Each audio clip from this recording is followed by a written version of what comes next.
Hi, welcome back to your prescription for medication education.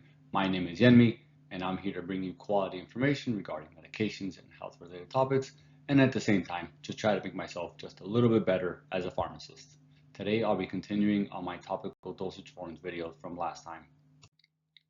Transdermal medications are medications that are intended to pass through the skin to reach the systemic circulation, as opposed to topical medications, which are usually absorbed into the skin.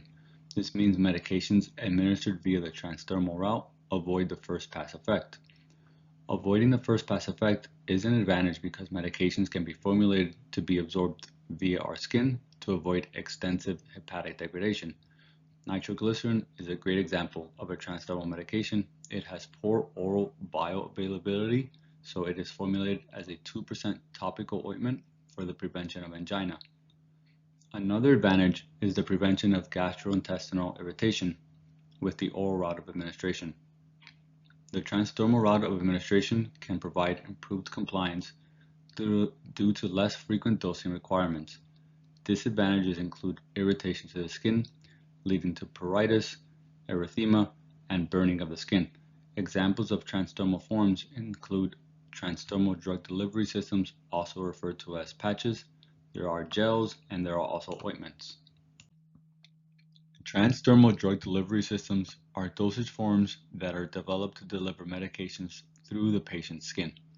In video number 6, I briefly reviewed the layers of the skin, but as a quick reminder, once the drug diffuses through the stratum corneum and deeper layers of the epidermis, it then enters the dermis. Once the medication enters the dermis, it is absorbed. The rate-limiting step in the absorption process is the medication's ability to diffuse across the stratum corneum. There are several characteristics that play a role in a medication's ability to be absorbed through the skin. Drug concentration typically increases the absorption as the concentration increases. The area to which the medication is applied also affects absorption, and again, the larger the surface area, the more absorption that's going to occur. Medication should be soluble in both aqueous and lipid environments. The medication's water solubility allows it to dissolve and become available at the skin surface, and the drug's lipid solubility allows it to penetrate the lipid-rich stratum corneum. The lower the molecular weight of the drug, the higher the permeability as well. The type of skin we are applying it to also affects how a medication is absorbed. For instance, thinner layers of the skin increases absorption. For example, if we look at our hand, the palm side is much thicker compared to the back of our hand.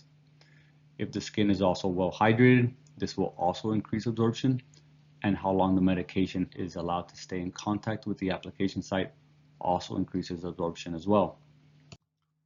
The world's first transdermal patch was Transderm Scop, a scopolamine patch created in 1979 that delivered 1.5 milligrams over 3 days to prevent nausea and vomiting for motion sickness. Transdermal patches have 5 essential parts: the drug-containing reservoir or matrix. The drug will be either dissolved in a liquid reservoir or be dispersed in a matrix, which ensures the medication is released in a controlled manner. The adhesive layer sticks the patch to the skin and aids in the transfer of the drug to the skin. The removable liner covers the adhesive layer, which is peeled off just prior to skin application.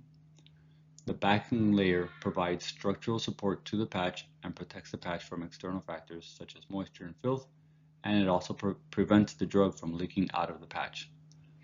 Some patches have a controlled release membrane, which controls the rate at which the drug is released from the patch into the skin.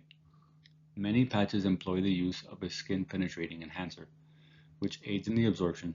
Some examples include ethanol, oleic acid, dipropylene glycol, and triacetin. There are several types of transdermal patch designs. The reservoir system has the drug in a liquid or gel reservoir compartment separated from the skin by a membrane that controls the release of the drug. There is excess drug in the reservoir so that the membrane always stays saturated with the drug. The rate-limiting membrane slows drug diffusion at a rate that is slower than the stratum corneum, meaning the patch is now the rate-limiting step. These patches create zero-order kinetics, and thus absorption is constant across most patients. These patches cannot be cut because the membrane rate limiting control would be lost and dose dumping would occur.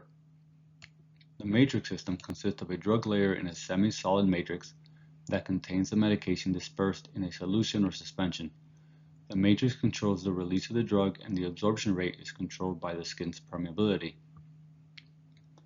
The drug and adhesive system is designed in a manner that the drug is incorporated directly into the adhesive matrix, so that essentially this layer functions as an adhesive and controls the delivery rate. In this patch, the absorption rate is also controlled by the skin's permeability. The microreservoir system incorporates features from both reservoir and matrix systems.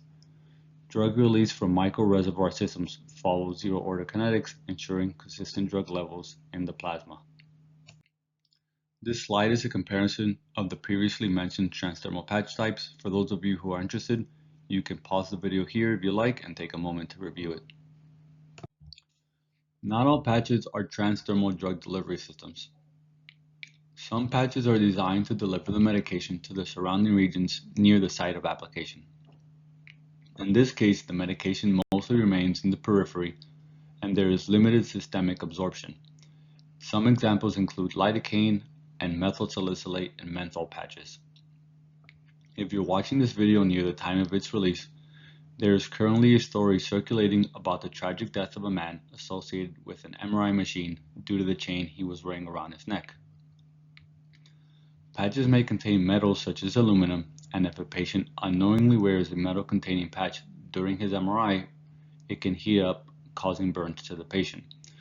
The FDA has made recommendations to clearly state if medical devices are MRI safe or unsafe. I could not confirm if these recommendations are legally enforceable or not, but it's best to check the individual product to ensure the patient's safety. The last topical dosage form I want to cover is a tape. A tape is a dosage form in which an active pharmaceutical ingredient is impregnated into a durable yet flexible woven fabric or a synthetic material that is coated with an adhesive agent. Tapes do not control the release rate of the active pharmaceutical ingredient, unlike transdermal drug delivery systems. The active pharmaceutical ingredient is expressed as an amount per surface area. To apply tapes, a portion is cut slightly larger than the area to which it's being applied to. If greater absorption is desired, we can place an occlusive dressing over the tape. The only example I am familiar with is Cordran tape. If anyone knows of another example, please feel free to leave me a comment. Cordran tape is intended for the treatment of corticoid-responsive skin conditions like psoriasis, atopic dermatitis, or allergic contact dermatitis. The tape measures 6.5 feet long and 3 inches wide. Each square centimeter contains 4 micrograms of flurangenolide. We have so many choices to choose from when it comes to topical dosage forms. I've listed some of the topical dosage forms that I've covered and some of the reasons why you would choose one formulation over another. For instance, ointments are ideal for dry, scaly lesions and are great when we want to provide occlusion to the skin. Creams are a great choice when applying to intertriginous areas and are appealing because they generally do not leave a visible oily appearance. Gels have a drying effect and such makes them a great choice for oily areas such as our face, and lotions are ideal when we want to cover large, hairy areas. You can pause the video here and review the rest of the chart if you desire. This has been your dose for medication education. I hope you enjoyed today's video and hopefully you learned something. If you did, please give me a like and subscribe. I would greatly appreciate it. Leave me any feedback you'd like. Thank you. Have a good day.